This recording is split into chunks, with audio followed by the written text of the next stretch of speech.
Victory is already yours. Wake up. You who have been living on autopilot, drifting through life like a ghost in your own body. Stop accepting mediocrity as your destiny. You came here because something inside you is screaming for change, for real life, for true purpose.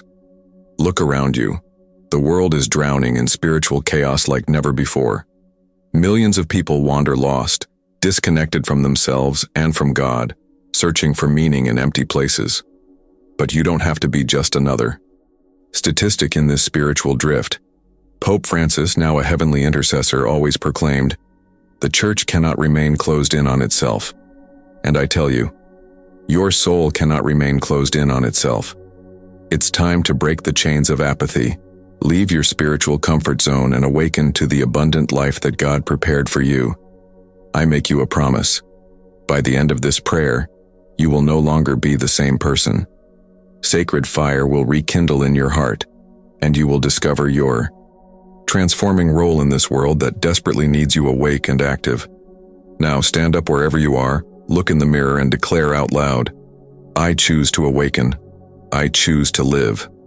Subscribe and give a like to help this channel grow. Pope Francis was always a prophet of our time. He saw beyond appearances and recognized spiritual thirst masked by rampant consumerism. "Don't settle for a mediocre life," he cried out. And today, from heaven, his voice echoes even stronger in your heart. Do you know what it means to live a mediocre life? It's waking up every day in the same pattern, complaining about the same problems, blaming the same people, waiting for change to come from outside. It's having faith only on Sunday and forgetting God on Monday. It's praying for miracles but not moving to be the miracle in someone's life. But listen well, you were not created for mediocrity. You were created to be salt of the earth and light of the world. Francis always taught that true faith translates into transforming action. It's not enough to just believe. You must act. You must step outside yourself and become an instrument of change. The time of passive faith is over. The time has come for faith that moves mountains, that breaks chains, that transforms homes, that heals relationships, that generates spiritual and material prosperity. Stop now and ask yourself, in what area of my life have I been too passive? Where do I need to start acting as God's instrument? Remember Zacchaeus, a comfortable man, rich, powerful, but spiritually empty. He was at the top of the tree of material life, but at the bottom of the well of spiritual life. Until Jesus passed by and said, "Zacchaeus, come down quickly, because today I must stay at your house." Jesus didn't ask permission to revolutionize Zacchaeus' life. He simply declared that he would transform everything that day. And you know what happened? Zacchaeus came down transformed. He left accommodation, greed, selfishness behind. He returned 4 times more than he had stolen and became an instrument of justice. Today, Jesus is saying to you, come down from the tree of mediocrity. Leave the branch of conformity. Today I will make my dwelling in your life. He wants to exchange the old water of your old habits for the new wine of genuine transformation. Pope Francis always taught that Jesus didn't come to leave us comfortable in sameness. He came to take us out of our comfort zone. Like in Cana of Galilee, where he transformed common water into extraordinary wine, Jesus wants to take your common life and make it extraordinary. The water of your routine will become the new wine of passion for life. The water of your fears will become the new wine of courage. The water of your limitations will become the new wine of infinite possibilities. Declare now, Jesus, I come down from the tree of accommodation.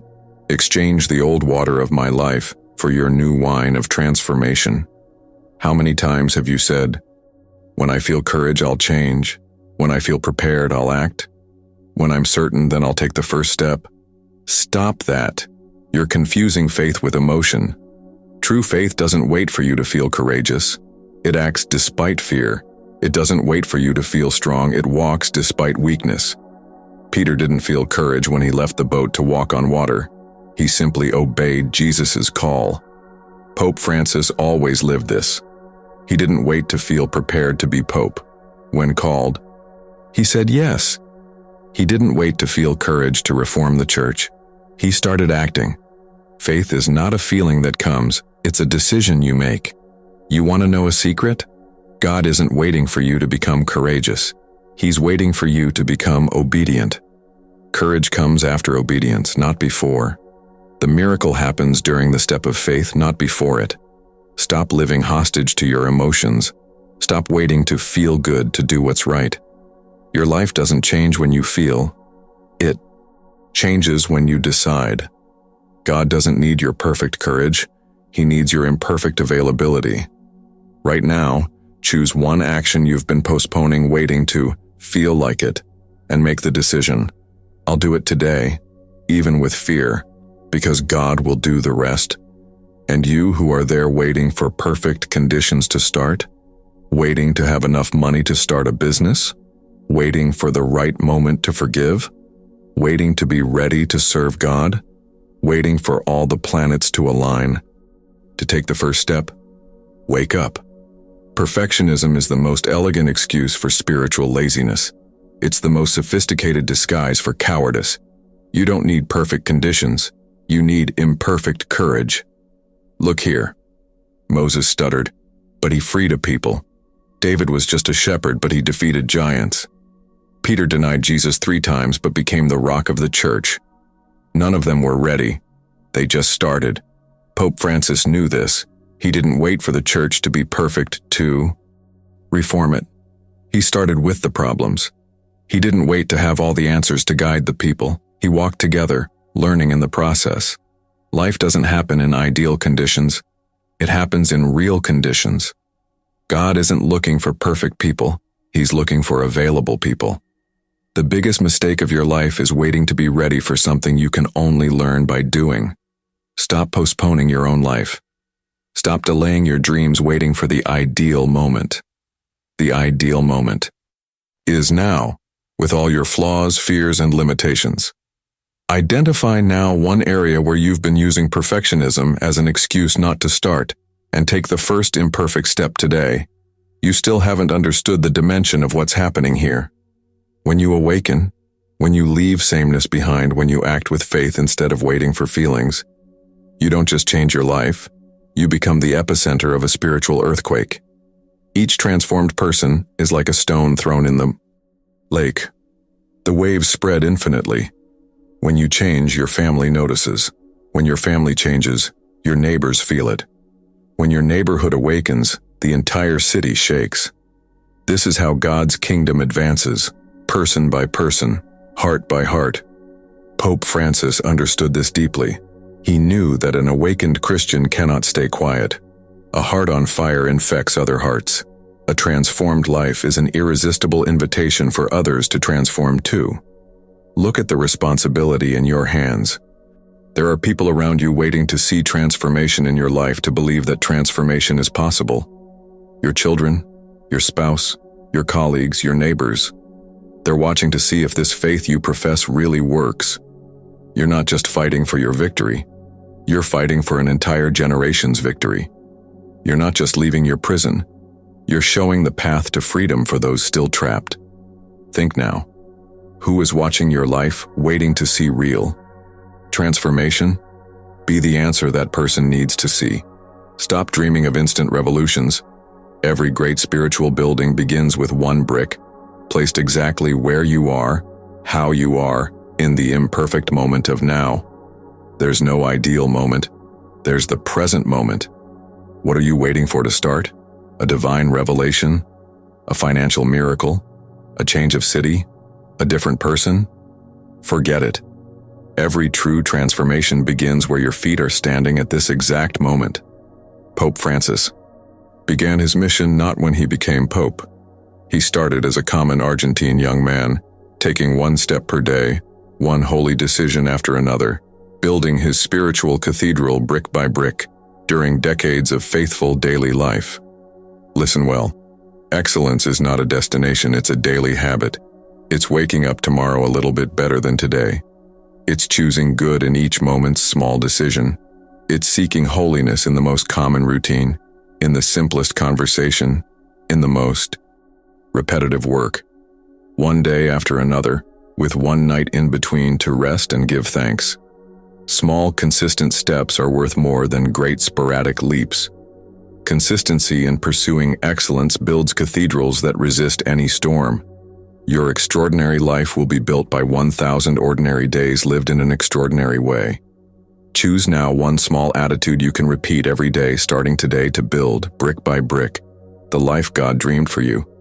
While you were there thinking you're too small, too common, too limited, God was preparing you to be exactly the answer this world in crisis needs. You're not a cosmic accident. You're an incarnate divine solution. Look around you. Spiritual hunger, loneliness, depression, shattered families, directionless youth, abandoned elderly, screaming injustices. The world is screaming for people like you who woke up from spiritual sleep and decided to be part of the solution. Pope Francis always said, "Don't be laboratory Christians, be street Christians." He knew that each transformed person is an agent of social healing. You weren't saved just to be saved. You were healed to heal, were freed to free, were loved to love. Your spiritual journey isn't just about you. It's about the lives you'll touch, the hearts you'll heal, the tears you'll wipe away, the hopes you'll rekindle. Each step you take toward holiness opens the way for others to walk too. Stop underestimating the transforming power God placed in your hands. Your words can resurrect dead dreams. Your presence can be light in someone's darkness. Your example can be the bridge someone needs to reach God. Identify today one specific person around you who needs hope and be God's instrument in their life. Do something concrete. Enough of maybe tomorrow, maybe next year, maybe when things get better. The time of maybe is over. You've already wasted too many years postponing your own greatness, delaying your mission, dragging your feet on God's call. How many opportunities have passed through your life while you were thinking? How many doors did God open that you let close because you weren't prepared? How many blessings slipped through your fingers because you chose the comfort zone of indecision? Pope Francis, at 76 years old, could have said, "It's too late to revolutionize the church." But he understood that for God there's no too late. There's only now. The divine moment isn't when you feel ready. It's when God says, "It's now." And God is saying that to you at this moment. It's no coincidence you're hearing these words today. It's divine kairos, God's right time breaking into the common time of your routine life. Your hour has come. Not the hour you were waiting for, but the hour God chose. Not in the conditions you wanted, but in the conditions He prepared. It's now or never. It's today or maybe never again. Stop negotiating with God. Stop bargaining for conditions. He's not making a proposal. He's making a decree of transformation over your life. Declare now out loud, "Enough. I accept my divine calling. I won't postpone my greatness anymore. It's now. I receive now, through Pope Francis's intercession, the supernatural grace to act by faith and not by emotion. I no longer wait to feel like it. I decide and God confirms. I no longer wait for perfect conditions. I start where I am and God perfects along the way. I declare that perfectionism died in my life today. From now on, I am a person of holy action. My faith will no longer be theory. It will be daily practice. I will no longer be a laboratory Christian. I will be a street Christian. I will wake up every day consciously choosing to leave mediocrity behind and live in the spiritual excellence God prepared for me. I will work on my projects. No more excuses, no more delays. The dreams God planted in my heart will be taken from the drawer and put in motion. One brick at a time, one day after another. I will help my neighbor. Concretely. No longer just praying from afar, but being Jesus's hands and feet. Visiting, comforting, sharing, serving, being divine presence in the life of those who need it. Pope Francis, intercede for me so I may be faithful to this decision every day of my life. May I never return to spiritual sleep. May I be an instrument of transformation until the last day of my existence. Amen. It's decided. It's sealed. My new life starts now. Stand up, clap your hands, and speak with faith. I choose to live. I choose to transform. I choose to be the change the world needs. If this prayer touched your heart, leave a comment for you and your family. If you need a personalized prayer, share your situation. This channel's community will intercede for you, knowing that Pope Francis continues to pray with us from heaven. Help this faith channel grow, and please subscribe and give a like to this channel, and never miss these powerful prayers. And never forget this message from Pope Francis. We must do good to everyone, beginning with those most in need.